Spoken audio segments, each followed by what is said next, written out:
What is your name? My name's Ron Meyer. Jan Monker. Derek Chandler. Janice Spencer Wise. Matt or Mr. Eccleston. Where and how long did you serve? I did my 8 years, all Army, some of it active duty, some of it in the reserves, and then, so I was stationed here. I actually did the 2002 Winter Olympics, and then I was stationed overseas in Germany for about 3 years.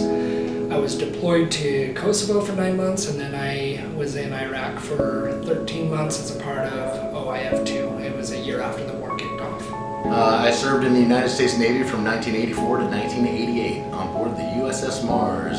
Spent 26 years in the United States Air Force Reserves.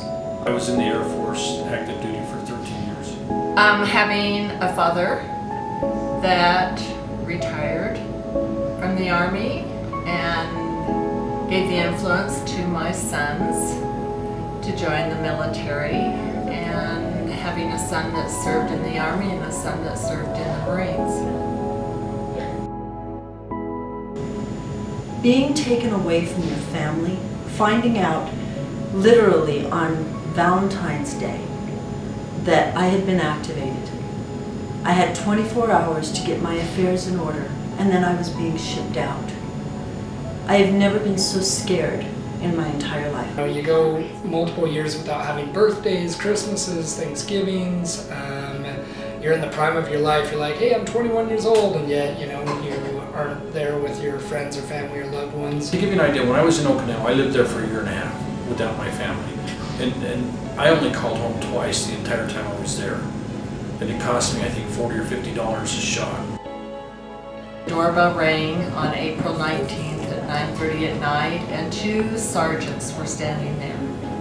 And Philip had told me not to worry about him while he was in Iraq, unless there were 2 sergeants at the door. And I knew immediately that my son had been killed some way as these 2 men entered my home.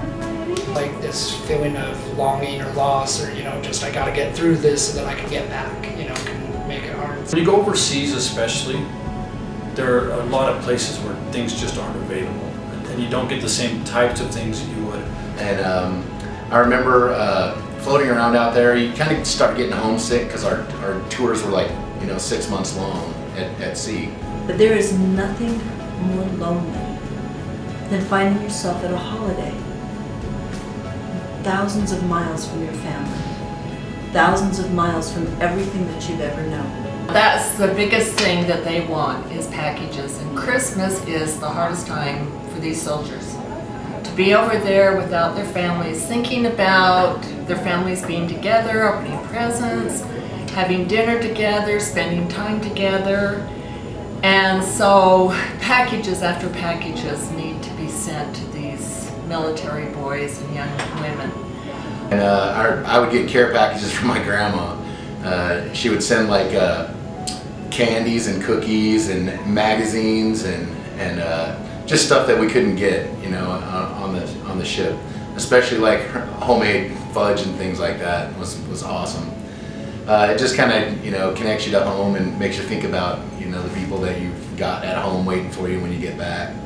So it's kind of it was pretty important, I think. We're so spoiled here in America. Like, we have some of the best candy, and it's always plentiful, and stuff like that. And so, especially when I was in Iraq, we were only there the second year of the war, after the war had started, and so we didn't have supply lines that were normal. We didn't know when our next shipment of water would be. And so when we got care packages, usually from religious groups or things of that nature, anytime they had food or non-perishables, so it's like not Reese's Pieces because they'll melt or whatever, but there's all kinds of food and candy that won't. It was like Christmas, because it was like, oh, we can eat, and it's not an MRE, so they really do help me a lot. It was like touching home. It was like getting a chance to wrap my arms around my family, even if it was a card from some kid I never met and was never going to meet. Somebody cared where I was, and somebody cared about what I was doing. It made a huge difference to all of us. Not everybody that's over there has people who will send them stuff. And so I used to share some of my stuff with the other guys that I knew didn't get stuff. And I think the other guys kind of shared around things too. But not everybody's lucky enough to have family at home, and to get something like that, it means, you know, that people are thinking about you, and it means a lot.